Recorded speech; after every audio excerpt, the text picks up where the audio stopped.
Hello friends, welcome to Gradeup, and I welcome you all to another class of the State of International Affairs.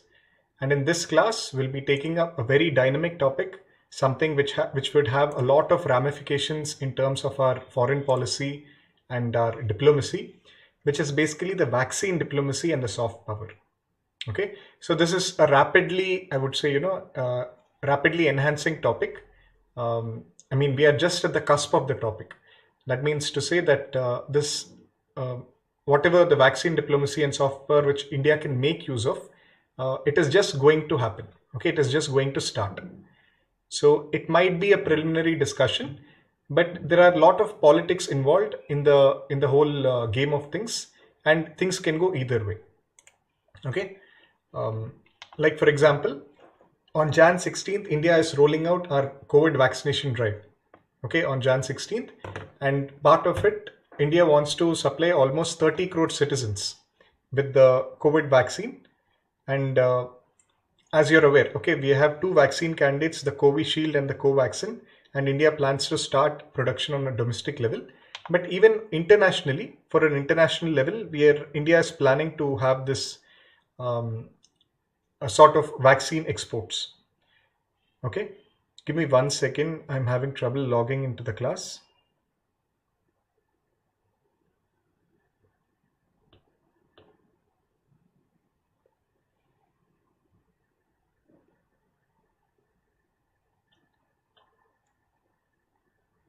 I think that's better.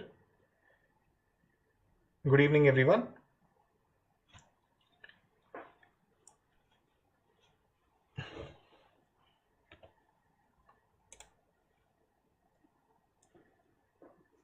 Yeah, hello everyone. Hello Sukhbir Singh. Hello Krishna Kanaya. So India seeks to have this sort of vaccine diplomacy. Presently, the Brazilian president, okay, Mr. Um, uh, Bolsonaro, who was basically our chief guest also for last year Republic Day, he had written to our Prime Minister Modi for the vaccine supply. And a lot of dynamics are going on in the sense that we need to balance out our own domestic supply of vaccines before we can export them. Okay, for example, you can see this video by our External Affairs Minister, Mr. S. Jaishankar. I understand the anxieties of other governments, okay, and other people. Okay, we get it. So we are sympathetic. Now, a lot of it is the practicality of it. And certainly, we don't want to be in a situation where, someone who hasn't done their homework goes and says something, and then, we put other people in a difficult position. So look, this is a serious issue. I would do my homework and sort of double check it before I actually go firm. But I don't think you're looking at too long a period. Months, a few months. He was speaking to the Reuters magazine. Fewer than that. Yeah. I think it should be some weeks in terms of getting clarity on this matter. A number of countries are in touch with us.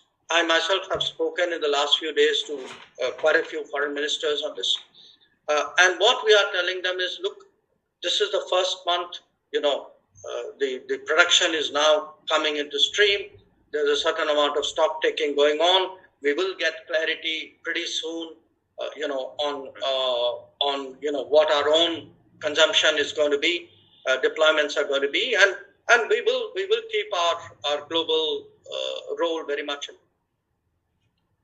All right. So he's saying the export situation of the COVID vaccine can happen in a few weeks to the various countries, especially the Brazil, the African, and the Southeast Asian and the Asian countries. It can happen in a few weeks. I understand. Because the problem is we have to balance out our domestic production, and we should also balance out various other issues about WTO and so on. I'll be telling you in today's class. Okay, Anmol Raj, okay, he was just saying that, the issue will take few weeks. Okay, the gist of the video is the issue will take few weeks because there is a global race for the vaccination, and India is seen as a pharmacy capital of the world, and many countries, very small and developing countries, don't have the manufacturing potential of India in terms of the pharma. Okay, I'll be telling you all throughout the class, but this video had come up yesterday. So he was saying that it'll take a few weeks for this vaccine deployment or vaccine export to the other countries can happen. Okay. So, and coming up, one more important news is there is also China's Coronavac vaccine. Okay, China has the Sinovac vaccine, and it only has a general efficiency of 50.4% in the late stage trial in Brazil. So Brazil is not happy with the China's Coronavac vaccine. Okay, it is having only 50% efficacy. Of course, the vaccines, even if it has more than 60% efficacy, it is deemed as a good vaccine, but this has only 50% efficacy. And you can see the balance, right? In India, Bharat Biotech has inked a pact to supply Covaxin to Brazil. Okay, with the Brazil's Presica Medicamentos. Okay, so they want our Covaxin and they're looking for it for the distribution of Covaxin to Brazil. So Brazil has already taken the China's vaccine and it doesn't have a proper efficacy. Now Brazil is looking for Covaxin through a sort of joint supply. All right. Praveen Yadav, it's not buffering for me. If it's buffering, just try to keep it in auto resolution. So these are our current events or current affairs which are happened related to the topic. Now let's get into the teeth of it. Now let's get into the actual topic. So as I was saying, on Jan 16, the vaccination drive is going to commence almost to 30 crore people. Okay, to 30 crore people, the initial vaccination would be done. India is planning for that, and we have two vaccines, the Covishield and Covaxin. Can somebody tell me Covishield is developed by which company? I mean, which institute? Covishield, and also tell me Covaxin is developed by which institute in India? Of course, Covishield may our AstraZeneca is also involved. Okay, but tell me about Covaxin. I mean, in Covaxin also, I mean, in Covishield and Covaxin, there are international companies also involved. But in India, which of the ones which are manufacturing?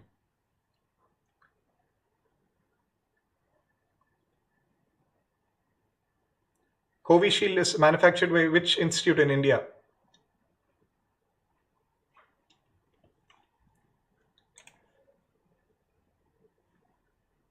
Yes, very good, Ashneet. Serum Institute of India and the Bharat Biotechnology, Bharat Biotech, okay, which is in Hyderabad. Both of these are the national institutes which are involved in making the Covishield and the Covaxin. And they have identified certain sections of population based on the vulnerability as exposure. This will be dealt with you in another class. I mean, in another class, not by me, but in a national sort of policy class in current affairs, you'll be seeing, okay, maybe in the 9 p.m. session or in the editorial, you'll get the proper details. 30 crore people during 6 to 7 months, this is going to happen. But here our focus is on the international level export of this vaccine. The Brazilian president, as I told, Jair Bolsonaro, he had written to expedite this COVID shield, which they want from the Serum Institute of India. And also India, I mean, it is believed that like nothing is true, nothing is confirmed, but India might gift almost 1 crore doses to the South Asian countries like Afghanistan, Bhutan, Bangladesh, Nepal, Sri Lanka, and Maldives. And of course, our Pakistan is missing.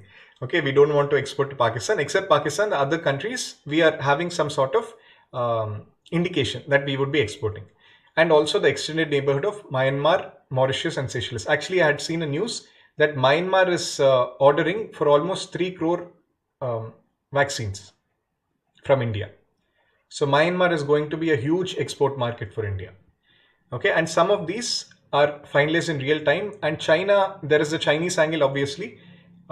China, for example, had conducted an online forum, an online sort of summit, where they want to see, they want to have a dialogue with the 5 out of 8 countries participating for taking up the Sinovac vaccine. And in that, India, Bhutan, and Maldives, they did not participate. Okay. Sukrati Jain, first batch of vaccine, it is being transported all over India, the first batch. Okay, specifically yesterday, I think in Bangalore, it was transported. If you're asking me which vaccine, both like Covishield and Covaxin, both are there. You don't get to choose which vaccine you'll be taking. Okay, though of course Covishield is an adenovirus sort of vaccine that is more better than Covaxin, okay, in terms of the technology. But we'll need to see the efficacy. We'll see in the challenges, we'll see. Okay, and we have the Chinese factor. Like all our international affairs class, there is the Chinese factor. I mean, koi bhi class of international affairs complete nahi hota without the China factor. China is exporting 5 of its vaccine candidates for expanding influence. They have promised for Malaysia, Philippines, and Cambodia has opted out. And in Dubai, the Sheikh himself is being part of the trials for the Chinese vaccine. And similarly, Turkey, Brazil, and Mexico, they are separately promised millions of doses. Okay, and together, the Sinovac and Sinopharm would be around 500 million doses. Okay, and compared to Pfizer is by the USA, it will be 500 million doses, and our AstraZeneca, like our Covishield, would be 2.5 million doses. So in terms of the final number, okay, our AstraZeneca or Covishield is much more higher than Sinovac or Sinopharm. Yes, it will be started 16 January, I just told. China is giving CoronaVac for... No, Sinovac has been given for Brazil also. I know. It is a father of the disease and now they are being part of all over. Okay. But there is a distinct Indian advantage to the whole spin. And because I'm talking about China, I just want to tell one thing, that WHO has pre-approved 45 vaccines of India. Okay. And only 5 vaccines of China are pre-approved in the initial phase. Okay. So more, I mean, Indian vaccines have more reliability and more credibility. And in China, they vaccinated around 1 million people without the phase 3 trials. Okay, this is another point against China, if you have to quote. Okay, their pre-approval is low. They have vaccinated 1 million people without the phase 3 trials. And similarly, in countries like Philippines, okay, and Cambodia example we had seen.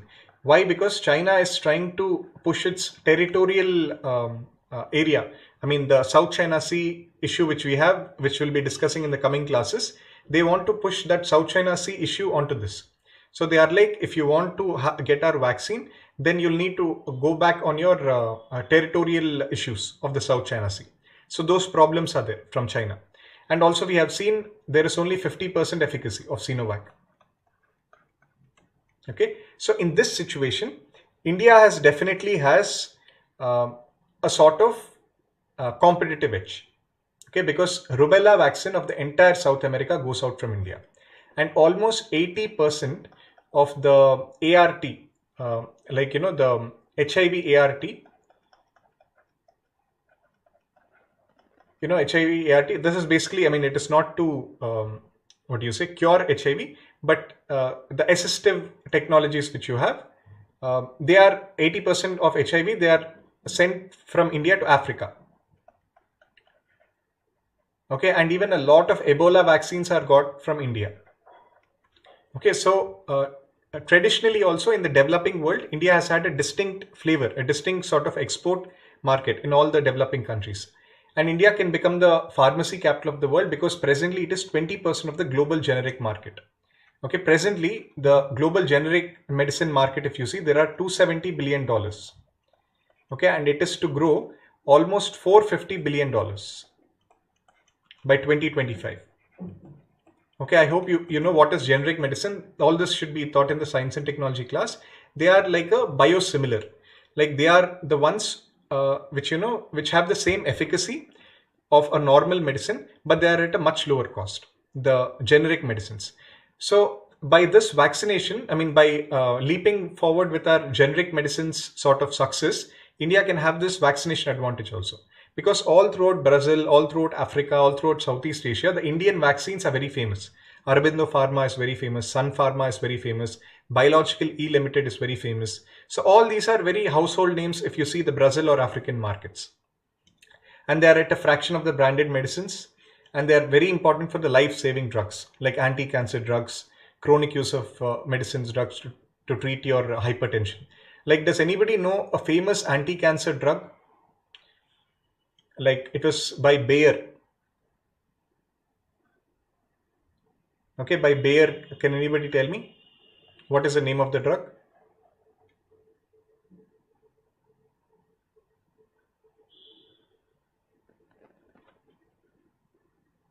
there is a famous anti-cancer drug by Bayer.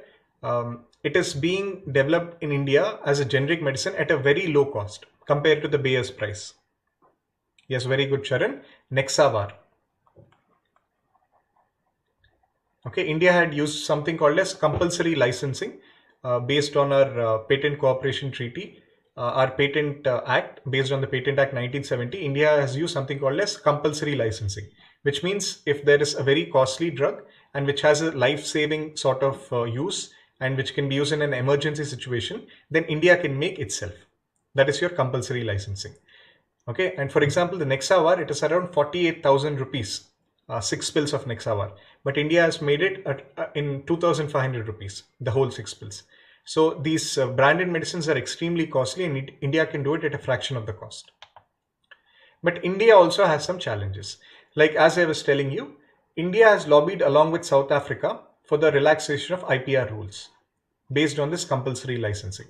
Compulsory licensing issue you'll be studying in the WTO section of your science and technology and economy. Basically, the developed countries, obviously, if you see Pfizer or if you see the multinational companies like Bayer and all, they have invested several $1 million in developing their own medicines. And if some country like India is making a generic medicine by reverse engineering, they lose out a lot on their profits. So that issue, there are issues in the WTO. And the reliability efficacy has to be a very crucial thing. We have seen that in China, the efficacy is only 50% and how it has made the headlines. Okay, 1 minute, people, the pen tab nib is broken. Just give me 1 minute.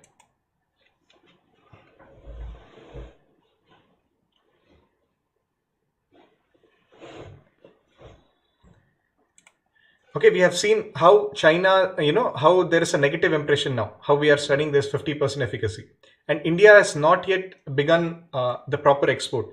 But later, if the efficacy of the vaccine is lost, not only there is an economic angle to it, but there is the more important soft power.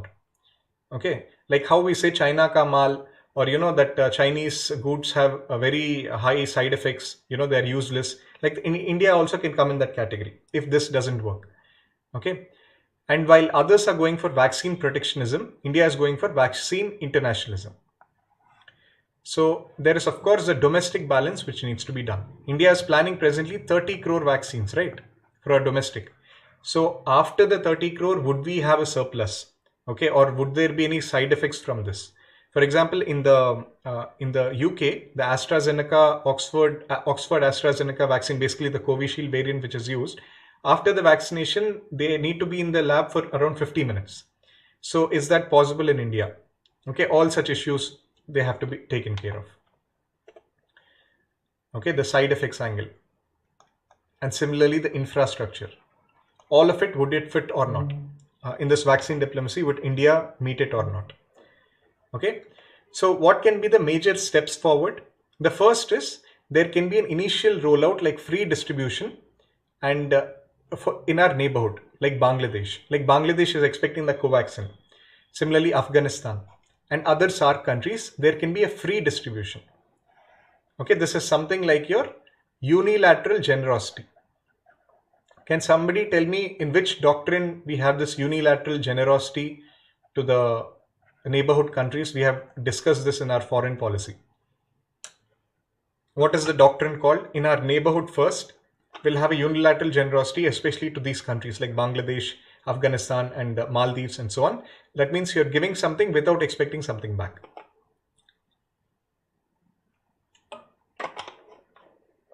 Yes, very good, Sharan Rashi Sharma. It is a Gujarat doctrine. So something like the Gujarat doctrine we can follow now. Similarly, it can give it a heavily subsidized price to the poorer countries. Okay, like presently we have an Africa Health Fund. This is around 10 million Africa Health Fund we have presently. Okay, which India has set up in Africa, like I told you, for the HIV, for the Ebola. Ebola also, 80% of Ebola vaccines are manufactured in India from Aurobindo Pharma. So we already have an Africa Health Fund and we can do this at a heavily subsidized price. And the last is the recipient countries, they can purchase the vaccines at market price and they can be assured of the supply. Like we can do this for USA, okay, and UK. Like we had done this for our remdesivir trials also. Okay, this is to treat. This is not a vaccine. This is to treat the COVID initially in last year, June 2020, when hydroxychloroquine and remdesivir trials were done. India had supplied it to USA. Okay, so that sort of thing we can do with the developed countries. And in conclusion, all we can say is some countries will be approached for the phase 3 trials of the 2 Indian candidates. Okay, because now we are going to export to the countries, and there is also the added problem of the medical anthropology sort of aspect. That means in India, how will it act? Okay, then on Brazil population, how would it act? Okay, because that is a Caucasian population. Okay, similarly in the African black race, how would it act? Okay, in the Southeast Asian Mongoloid race, how would it act? So there are different things. I mean, it's not very easy if you see the medical anthropology of it. So we might have to approach for the phase 3 trials with these countries also, if it can act properly. And India may offer some countries for co-production of the 2 domestic vaccines. Like presently now, the AstraZeneca and your Sputnik, they have joined hands. If you know, like day before yesterday, AstraZeneca and Sputnik, they have joined hands to have this sort of co-production. Sputnik, for people who don't know, it is the COVID vaccine which is developed by Russia. So that sort of things they're going. Similarly, India maybe can have a sort of grouping with our Japan or Australia, where we can develop this vaccine together. So that will strengthen our bonds, right? So this can be a way forward.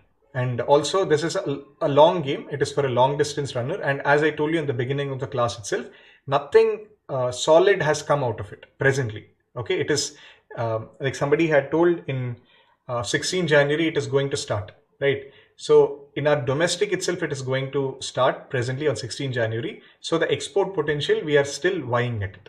But this can be a proper way forward. Okay. Yes, Charan K. Hydroxychloroquine, we have supplied to the USA and several other countries. For the remdesivir trials, India was involved. Okay. They had I think there was a proper program. There was a solidarity trials. Okay, as part of the WHO solidarity trials, they had identified 5 treatment sort of drugs, and on that, as part of that, our remdesivir was launched. Okay, that was by India. Like different countries took up different. As part of that, the remdesivir treatment was given. Okay. And this is one area where we have a distinct advantage over China. Just note this fact. Like in the other areas of border or in the other areas of your NSG or nuclear diplomacy and so on, China does have an edge. Okay, in the manufacturing especially, China does have an edge. I mean, it is the non-negotiable truth. Okay, it is, if China is like the Goliath, we should be the David. So by smart work, we can attack China. But here in the COVID-19 and especially the pharma sector, India has a distinct advantage which it can harness. Okay, that should be clearly reflecting in your answer. Okay, so there is no proper prelims question for this because this is, as you have seen, it's a very theoretical topic, this one. But a mains model question is, India is not part of the COVID-19 problem, but seeks to be a part of its solution. Comment. Okay, so like indirectly we are hinting at Chinese role. Yes, because in China, I mean, I shouldn't say this, but as Trump had told, it is a Wuhan virus. Okay, and China especially now, it is not, it is not cooperating with WHO to find out if the virus had actually come out from China, right? And if it's really from the bats or if it's from the pangolins or what is the whole issue, it is still not exactly established. Since, the major strain was thought from Wuhan, we are thinking that it's part of the Chinese virus.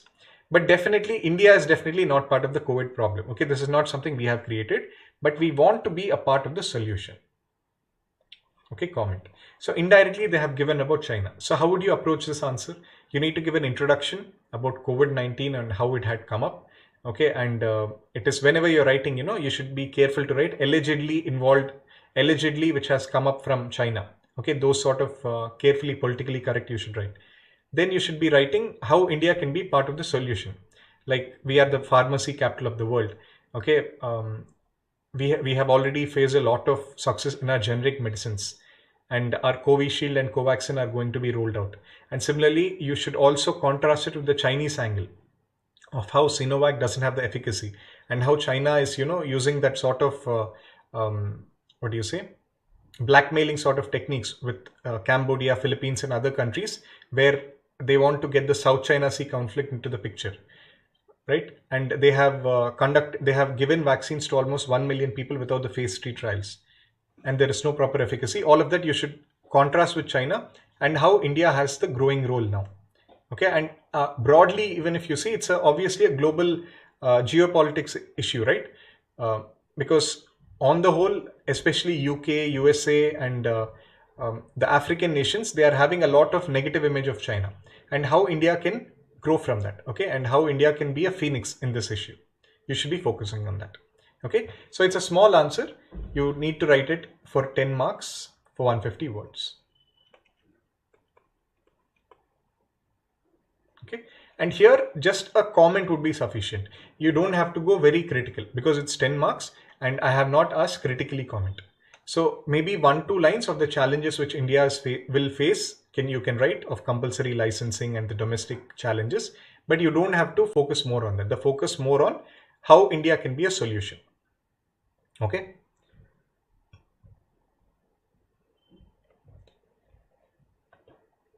Yeah, that's what I'm saying, Gokul Krishnan. You need to give a sort of indirect way. Okay, you need to give a sort of indirect way of how allegedly Chinese is a source of the virus. Okay, that is how your answer writing style, or that is how the knack of answer writing would be visible, right? Praveen Yadav, the name of the Telegram group is @IAS Preparation Strategy.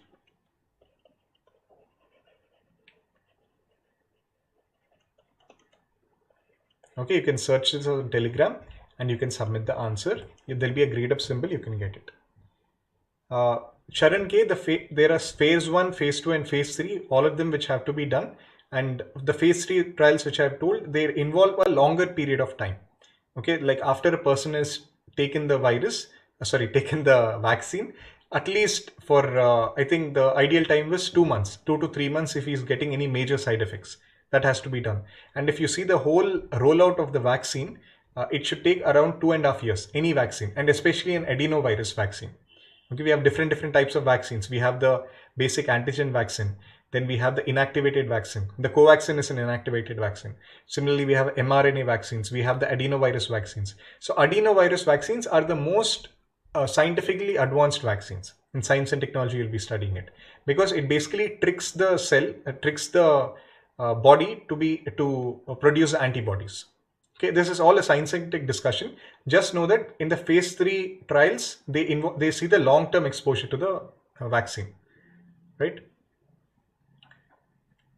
Fine. So that is the end of today's class, people.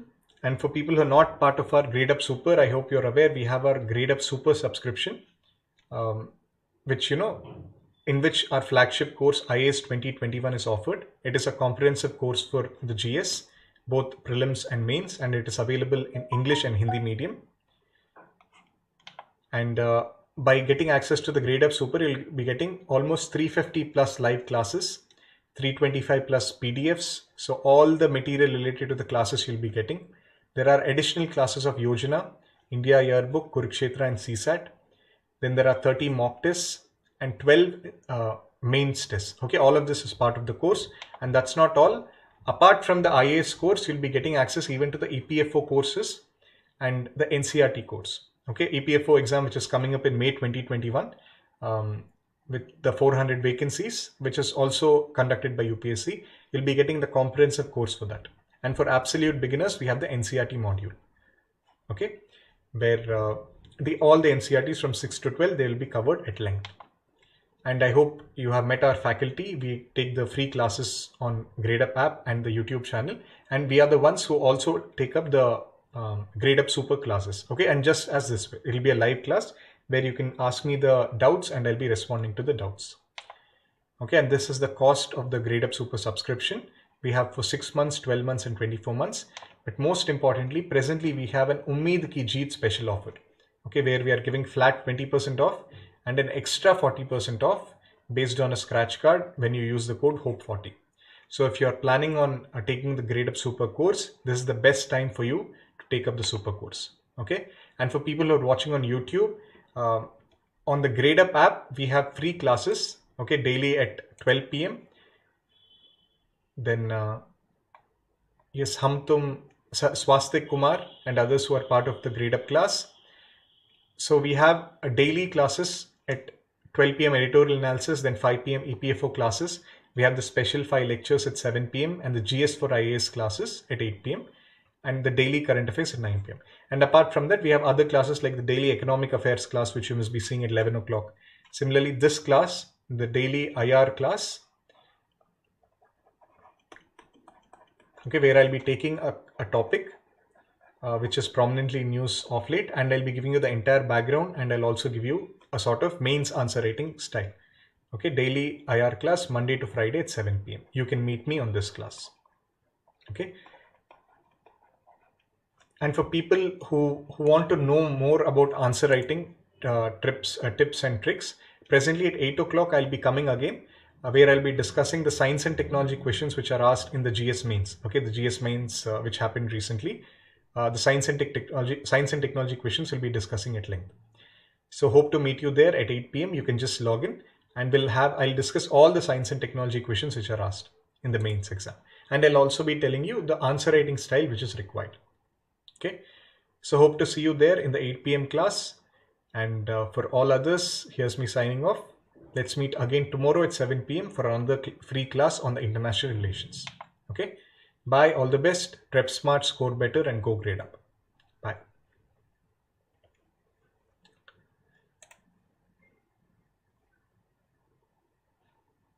Welcome everyone. Welcome Praveen Yadav, Gokul Krishnan, Ashish, Gayatri, and others. Thank you so much.